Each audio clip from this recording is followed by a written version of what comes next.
Senado decide se a presidente afastada Dilma Rousseff vai a julgamento final. 55 senadores discursam até a madrugada e a votação deve ocorrer somente na manhã desta quarta-feira. Jogos Olímpicos, Canadá vence a Alemanha por 2-1 no Mané Garrincha. Trânsito no eixo monumental fica bloqueado até as 2 da madrugada. Veja também, SEB pede novo reajuste da tarifa de energia elétrica. IDF registra a umidade mais baixa do ano. Notícias da terça-feira no DF e em torno, agora no Band Cidade, segunda edição.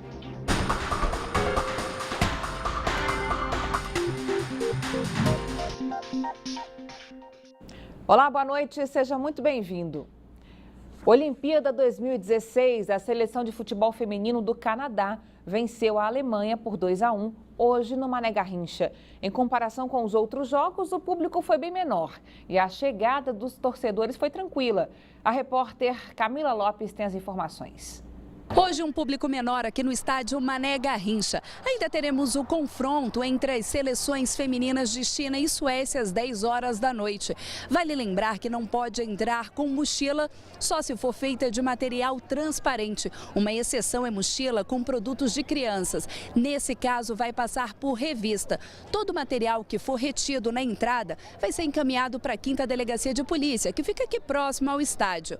Também lembrando que a VN1 no eixo monumental vai ficar fechada da rodoviária até o Palácio do Buriti. E aí quem vier de carro tem como opção de estacionamento o Parque da Cidade e também o setor hoteleiro norte.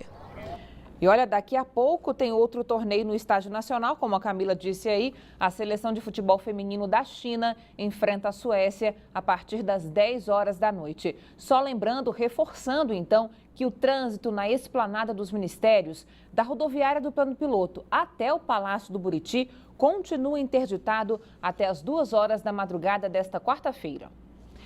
Em segurança, um motorista foi baleado porque não parou o ônibus para 3 assaltantes descerem no Recanto das Emas. 2 menores foram apreendidos e um maior ainda está foragido. O Aderaldo é motorista de ônibus no Recanto das Emas há 10 anos. Ele conta que desde o primeiro dia de serviço, a sensação é a mesma: insegurança total. Não tem nenhuma segurança, aí a gente está à mercê dos bandidos aí. Cada hora um assalto, cada dia assalto diferente aí, com vítima e tudo. Na noite desta segunda-feira, um colega de trabalho do Aderaldo foi baleado durante uma tentativa de assalto. O motorista foi atingido nas costas porque teria se recusado a parar o ônibus aqui nesta parada para os bandidos descerem. No momento do crime, 20 passageiros estavam no coletivo. Quem depende do transporte público na cidade também convive com a insegurança. Eu tenho um filho também que é motorista, e aí? Como é que eu fico numa situação dessa? Sai, não sabe se volta para casa, tem família, tem filho para criar. E aí tá arriscando a vida aí todos os dias e se pega um bandido desse é menor, pode ser maior, mas fica que é o menor, né? O menor que assume e aí é desse jeito aí. 2 adolescentes foram identificados e levados para a Delegacia da Criança e do Adolescente. O terceiro suspeito ainda não foi preso. O motorista está internado no Hospital de Taguatinga com quadro de saúde estável. A Secretaria de Segurança Pública do Distrito Federal informou que de janeiro a maio deste ano foram registradas 83 ocorrências de roubo em coletivos. No mesmo período do ano passado, foram 100 registros. A Polícia Militar conseguiu recuperar alguns celulares das vítimas. Desperdício de dinheiro público. Nossa equipe de reportagem flagrou o banheiro da nova rodoviária do Recanto das Emas em situação preocupante. Veja. No terminal rodoviário do Recanto das Emas, tudo novinho, ou ao menos deveria estar. Mas quem entra no banheiro masculino do local não imagina que foi inaugurado pelo GDF há menos de 2 semanas. O chão está imundo de terra, papéis e jornais espalhados pelo chão e até a lixeira foi improvisada. Além de tudo isso, o cheiro é insuportável. O DF Trans informou que a limpeza do terminal do Recanto das Emas é feita todos os dias. Disse que por causa da poeira, a manutenção é prejudicada. Informou também que por ser um terminal novo, ainda há redistribuição dos funcionários da limpeza. Vamos mudar de assunto. O Ministério da Saúde reforçou a importância da vacinação contra o HPV, viu? O repórter Rodrigo Nunes tem as informações ao vivo. Oi, Rodrigo, boa noite para você. A partir de quando essas meninas devem tomar 2 doses da vacina, hein? Boa noite, Carol. Boa noite a todos aí que acompanham o Band Cidade. As jovens aí devem tomar essa segunda dose da vacina contra o HPV 6 meses após a primeira dose. A partir desse ano aí as meninas devem tomar essas 2 doses obrigatoriamente para se protegerem, pois só com essa segunda dose elas estão livres aí do papilomavírus, conhecido popularmente como o HPV. A vacina oferecida no Brasil, ela é quadrivalente. O que significa isso? Significa que ela protege as meninas aí contra os 4 principais tipos do vírus. O Ministério da Saúde garante que a vacinação é segura e eficaz. Isso para tentar acalmar a população, as jovens, quanto à questão dos supostos efeitos colaterais causados por essa vacina aí. A imunização ajuda a prevenir as jovens contra o câncer do colo do útero, que é a quarta maior causa de mortes de mulheres aqui no país. Carol. Obrigada, Rodrigo. Agora vamos falar do The Warriors Combat. Com punhos poderosos, os lutadores do TWC prometem uma noite de espetáculo no próximo sábado. Para isso, eles treinam duro. Cara de mal, força, postura de campeão. Quem já encarou duros combates pelo UFC está mais do que preparado para qualquer desafio. Paulo Thiago, o famoso Caveira, é um dos atletas da luta mais aguardada do The Warriors Combat, a disputa de um cinturão. Estou indo atrás dele, né? Treinei bastante e com certeza vou deixar esse cinturão aqui em Brasília. Tem grandão por aqui que há 9 meses estava do outro lado do mundo, lutando na Rússia. No TWC, Vinícius Gigantinho vai competir na categoria peso pesado. São 120 quilos de vontade de vencer. Chegou um período na minha vida que eu fiquei sedentário, eu cheguei à obesidade mórbida, cheguei a pesar 220 quilos, né? E através da luta eu consegui mudar a história da minha vida em 7 meses, né? Eu emagreci mais de 100 quilos e comecei a lutar. Para ganhar a luta, os atletas se apegam a tudo, inclusive a tradições. O nordestino Gilberto saiu vitorioso da última edição. E olha só o que ele trouxe do Piauí. Gilberto, o chapéu vai mesmo ajudar? Com certeza, esse chapéu aqui só me traz força e muito mais energia para representar o povo brasileiro, o povo humilde e sofrido. Então eu tenho certeza que eu vou sair vitorioso dessa guerra. E esse cinturão aqui atrás, com certeza vai ser meu, vai lá para minha terrinha, se Deus quiser. E eu só tenho a agradecer ao presidente do evento por estar me dando essa outra oportunidade para estar disputando esse cinturão lindo e maravilhoso. Superstição por aqui é o que não falta. É também do pescoço do Rafael que vem a fé de que vai conseguir fazer uma ótima luta. Sempre a gente pede a Deus proteção, força. Eu sempre gosto de rezar um Pai Nosso, Ave Maria, antes da luta, para Deus abençoar e trazer a vitória. E engana-se quem pensa que um funcionário público e empresário não tem tempo para se dedicar ao esporte. O Diogo já acumula 12 lutas e 9 vitórias. Certamente vai ser uma luta muito rápida, coisa de primeiro round, primeiros minutos do round. E eu posso provar que dá para ser um funcionário público, estudar, trabalhar e ser um vitorioso na vida, em tudo. Se depender desse time de atletas, o The Warriors Combat promete. Brasília vai tremer. Não perca essa 3ª edição do TWC, vai ser incrível, vai ser surreal. Você promete muita porrada? Muita porrada, a porrada vai estancar.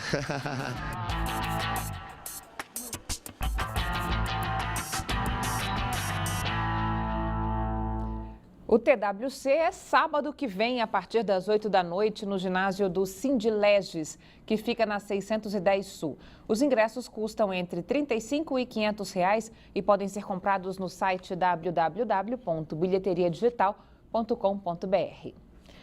O governador Rodrigo Hollenberg recebeu hoje no Palácio do Buriti representantes do Comitê Paralímpico Rio 2016. O encontro foi para discutir a passagem da tocha aqui em Brasília. A chama chega dia 1º de setembro e será levada para o Parque da Cidade Sara Kubitschek, onde percorrerá um trajeto de 10 quilômetros. Lembrando que antes da abertura paralímpica, que acontece dia 7 de setembro, o fogo vai passar por 5 cidades brasileiras, onde cada uma delas representará uma região do Brasil, até chegar então no Rio de Janeiro, local onde vão acontecer os Jogos Paralímpicos.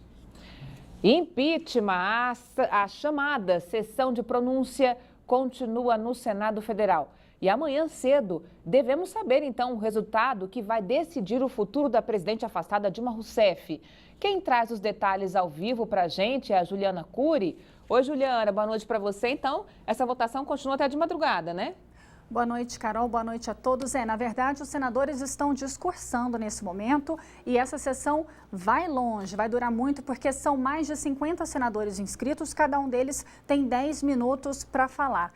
A sessão começou por volta de 10 horas da manhã, com quase 1 hora de atraso. Quem abriu essa sessão no plenário foi o presidente do Senado Federal, o senador Renan Calheiros, só que logo ele passou o comando para o presidente do Supremo Tribunal Federal, ministro Ricardo Lewandowski, que é quem vai coordenar essa etapa do processo de impeachment.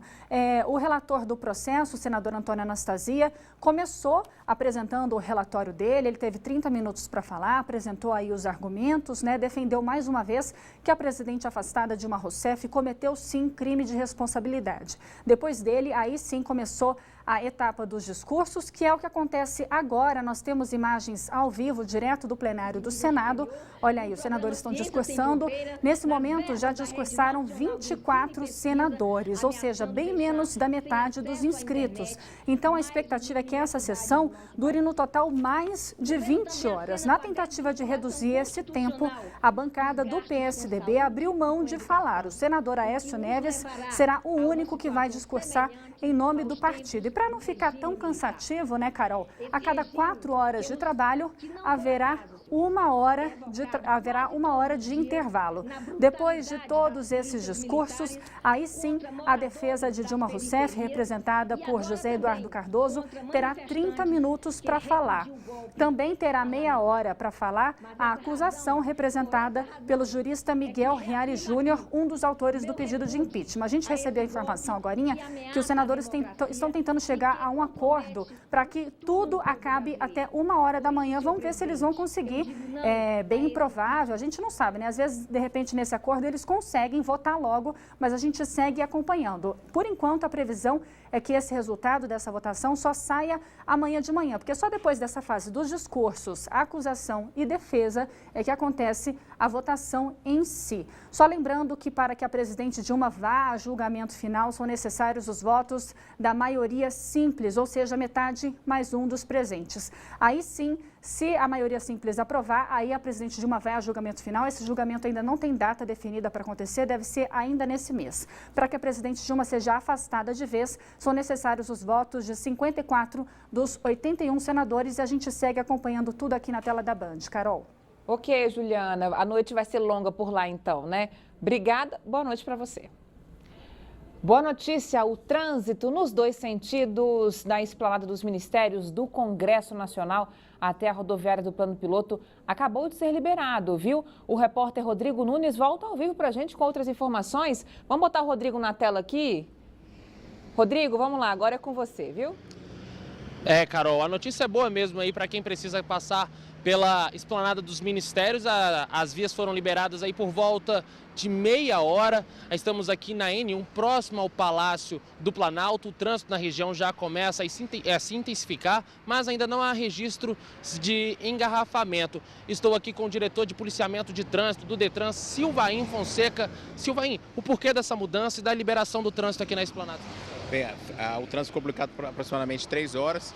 Foi liberado logo que foi verificado que não havia necessidade de permanecer bloqueado, uma vez que a manifestação é de um pequeno grupo na via N1, ou seja, da esplanada para a rodoviária, nas 2 faixas próximas ao Senado Federal.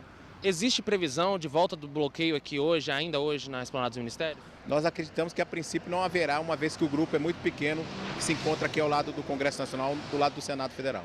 Certo. E quais são as dicas aí para o motorista que desviou aqui ou não deseja passar pela esplanada para evitar o trânsito?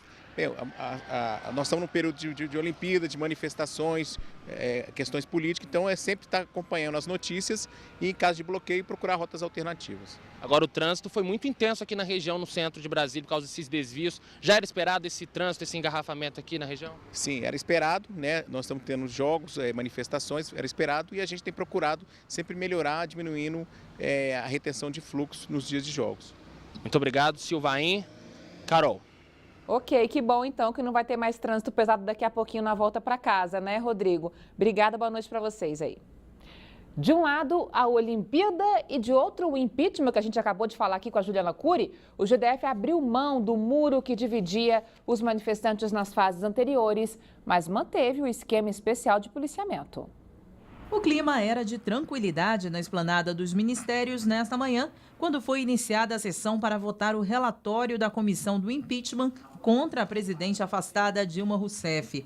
Pedestres e motoristas circulavam normalmente pelas vias de acesso aos ministérios. Movimentação apenas dos operários, que faziam os últimos ajustes nas grades posicionadas ao redor do Congresso Nacional, e de alguns militantes que passaram pela Alameda dos Estados e seguiram para o anexo 2 da Câmara, onde devem ficar concentrados até o horário da votação na manhã de quarta-feira. A expectativa da Segurança Pública do DF é que não haja confronto e que cerca de 5.000 manifestantes acompanhem o processo de perto, o que não foi constatado até agora. Expectativa bem diferente do início do processo de impeachment, quando o governo do Distrito Federal montou um alambrado na esplanada dos ministérios para dividir manifestantes de acordo com as opiniões políticas. Cerca de 1.000 homens, entre policiais militares, bombeiros e polícia legislativa, foram escalados para garantir a segurança. E olha, a SEB pediu um novo reajuste na tarifa de energia elétrica. As informações com João Cláudio Silveira, direto do estúdio da Band News FM. João, boa noite para você, mais um, né? Boa noite, Carol, boa noite a todos. Pois é, as tarifas para os segmentos de alta e baixa tensão aqui do DF podem sofrer um reajuste até o final de outubro, depois de uma proposta da Agência Nacional de Energia Elétrica, a ANEEL. A agência aprovou a abertura de uma audiência pública para discutir a proposta para a revisão tarifária periódica da SEB. Para os consumidores ligados à rede de alta tensão, como indústrias, por exemplo, o reajuste sugerido é um aumento de 3,83%. Já para o grupo de baixa tensão, como quadras residenciais, fazendas e bairros de baixa renda, a ANEEL prevê uma queda de quase 1,5%. Fazendo a média entre os dois setores, o reajuste proposto significa um aumento de 0,30%. 1 milhão de unidades consumidoras são atendidas pela Companhia Energética de Brasília, a SEB. De volta com você, Carol. Boa noite, até amanhã. Obrigada, João. Boa noite, até amanhã, então. Veja a seguir, Justiça condena a delegada que investigou o crime da 113 Sul depois do intervalo. Até já.